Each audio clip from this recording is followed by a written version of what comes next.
On this video, you are going to learn on how to add and subtract fractions and mix fractions with and without regrouping.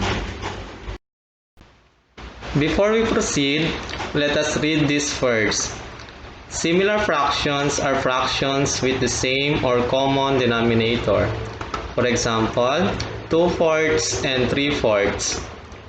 Dissimilar fractions are fractions with different denominator. For example, 3/5 and 1/3. And mixed number are a combination of a whole number and a fraction. For example, 1 and 4/8 and 2 and 1/5. Addition and subtraction of similar fractions. To add or subtract similar fractions, get the sum or difference of the numerators and write it over the same denominator. Express the answer in its lowest term. A fraction is in its lowest term when the numerator and denominator have no common factor other than 1. For example, 2/10 plus 3/10. What you're going to do is to add the numerators 2 and 3. So what's the sum of 2 and 3? So 2 plus 3 is equal to 5, and then copy the same denominator. So what you're going to do next is you're going to express the answer to its lowest term.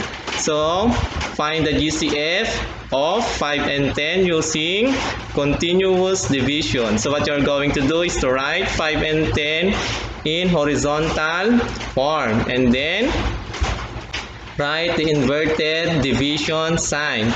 And then next, you are going to think a prime number which can divide 5 and 10. So let's try 5. So 5 divided by 5 is equal to 1. 10 divided by 5 is equal to 2. So our GCF is 5.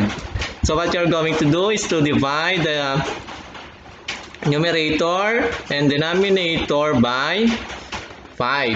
So the 5 divided by 5 is equal to 1. And then 10 divided by 5 is equal to 2. So the sum of 2/10 and 3/10 is equal to 1/2. Let's have another example. 5/11 plus 3/11. What you're going to do is to add the numerators. So 5 plus 3 is equal to 8, and then copy the same denominator.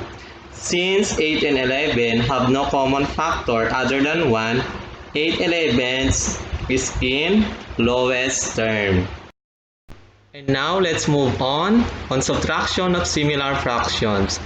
In subtracting similar fractions, what you're going to do is to subtract the numerator and then copy the same denominator and reduce the answer on its lowest term if possible.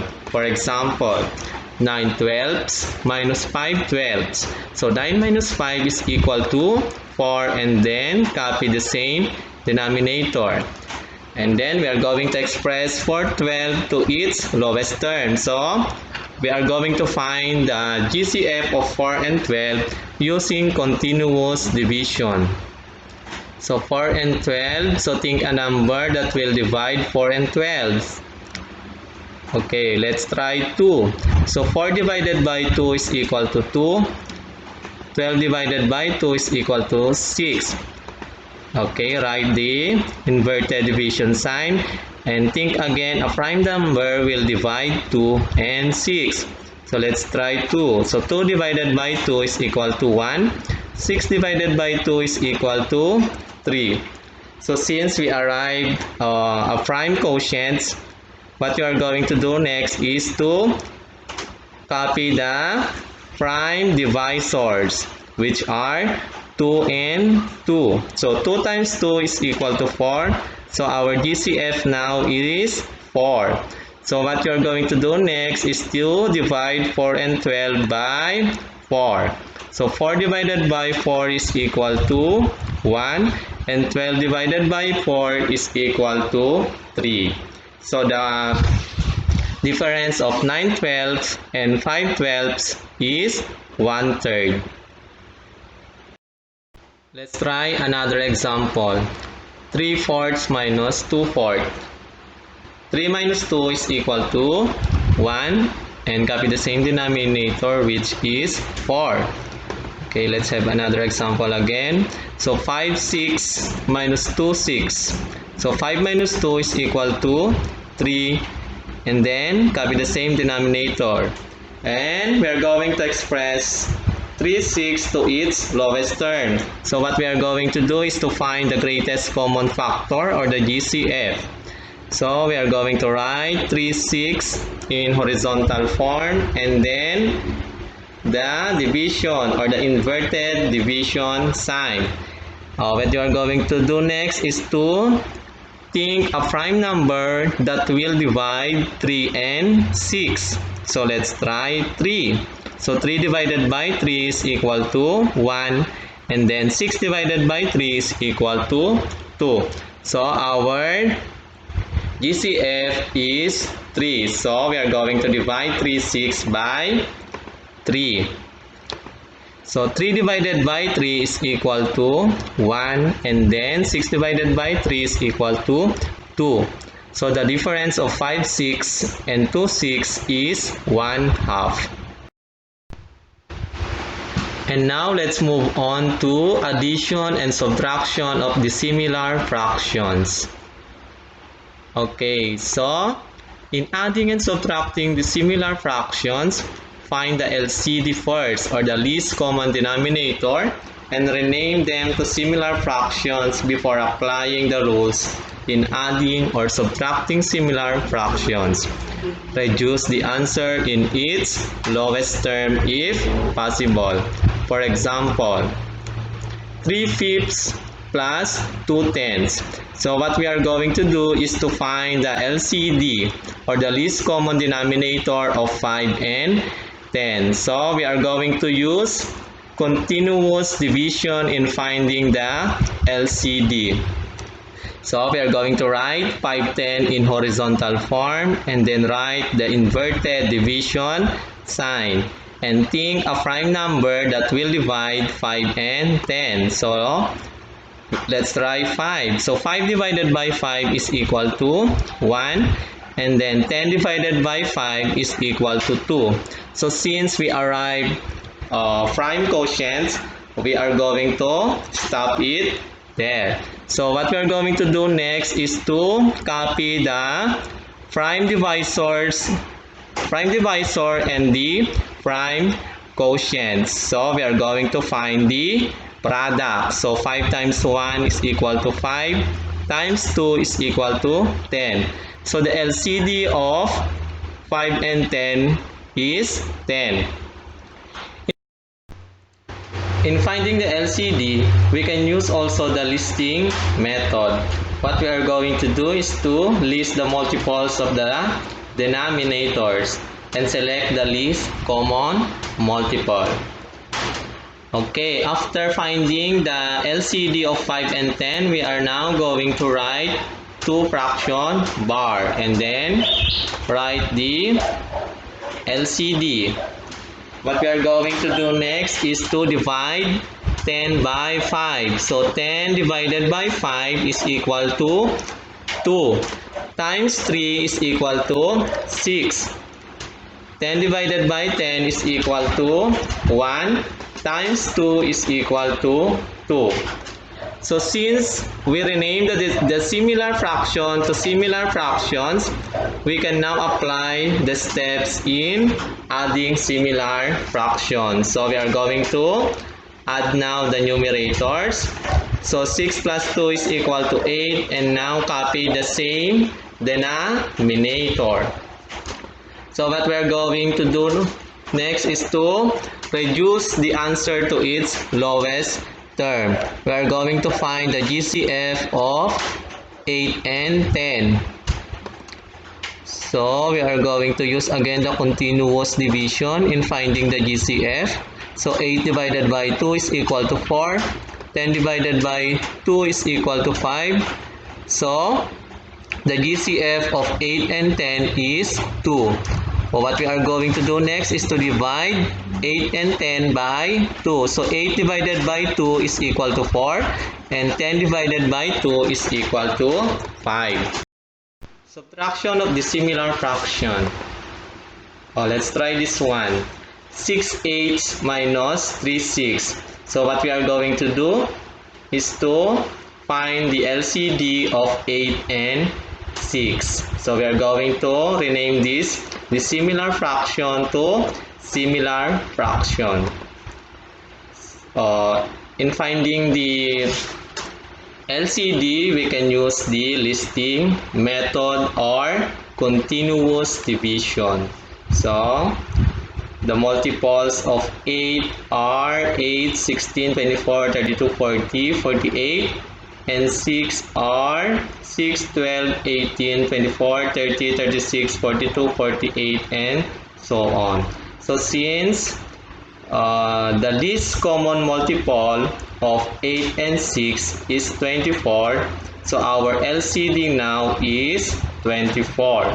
So what we are going to do now is to write a 2 fraction bar and then write the LCD of 6 and 8. So what we are going to do next is to divide 24 and 8. So 24 divided by 8 is equal to 3 times 6 is equal to 18. Next, 24 divided by 6 is equal to 4 times 3 is equal to 12. And now we can now directly subtract this fraction. So 18 minus 12 is equal to 6 and copy the same denominator. So we're going to express this in lowest term if possible. So what we're going to do is to find the GCF. Okay, so we're going to use the continuous division in finding the GCF. So write 624 in horizontal form and then the inverted division sign and think a prime number that will divide 6 and 24. So 6 divided by 2 is equal to 3. 24 divided by 2 is equal to 12. So write again the inverted division sign and then think a prime number that will divide 3 and 12. So let's try 3. So 3 divided by 3 is equal to 1. And 12 divided by 3 is equal to 4. So since we arrived a prime quotient, what we are going to do next is to list the prime divisors.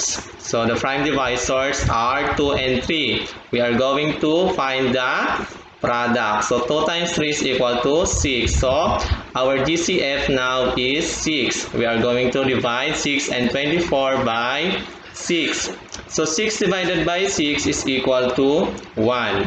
And then 24 divided by 6 is equal to 4. So our final answer now is 1/4. Addition of mixed number in a fraction. Let's try this one. 3 and 4, 6 plus 9, 18. So since our denominator are different, so what we are going to do is to find the least common denominator. So we are going to list the multiples of 6 and 18. So our LCM is 18. So our least common denominator is 18. So 18 divided by 6 is equal to 3 times 4 is equal to 12. 18 divided by 18 is 1 times 9 is equal to 9 and copy the whole number which is 3. So we are going to add now 12 plus 9 is equal to 21 and copy the same denominator which is 18 and write the whole number which is 3. So we are going to reduce the fraction 21/18 to its lowest term. So since our numerator is bigger than the denominator, what we are going to do is to divide. So 21 divided by 18 is 1. So 1 times 18 is equal to 18, then subtract 21 minus 18 is equal to 3. So we are now going to write 1 as a whole number and the remainder as a numerator and the divisor as the denominator. So we are going to add 3, 2, 1, and 3, 18. So 3 plus 1 is equal to 4 and copy the fraction which is 3/18. So since 3/18 have common factors, so what we are going to do is to find the GCF. So 3 and 18. So 3 divided by 3 is equal to 1. 18 divided by 3 is equal to 6. So our GCF now is 3. So we are going to divide 3/18 by 3. So 3 divided by 3 is equal to 1. 18 divided by 3 is equal to 6.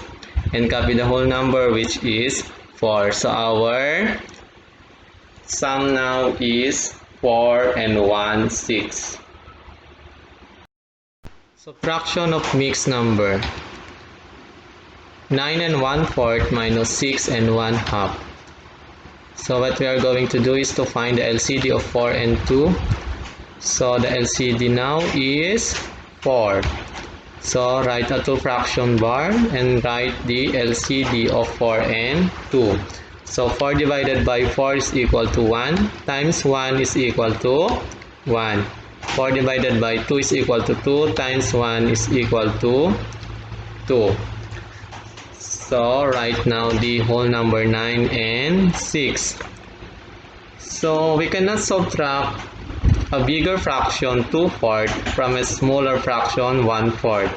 In this case, we need to regroup 1 from the whole number 9 and add this to the equivalent fraction, form 4/4.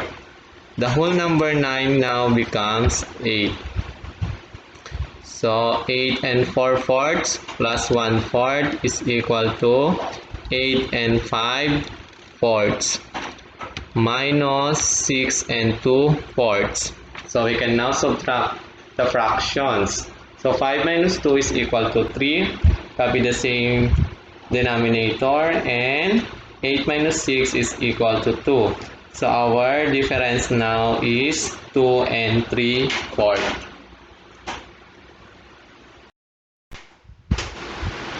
Addition of fraction and whole number.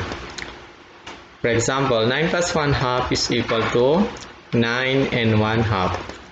Subtraction of fraction from a whole number. For example, 8 minus 3/4. So what we are going to do is to convert the whole number to mixed number in which the fraction is equal to 1 and the denominator is the same as in the denominator of the subtrahend. So 8 now becomes 7 and 4/4. And then write the subtrahend 3/4. So what we are going to do now is to subtract the numerators. So 4 minus 3 is equal to 1. Copy the same denominator which is 4 and copy the whole number.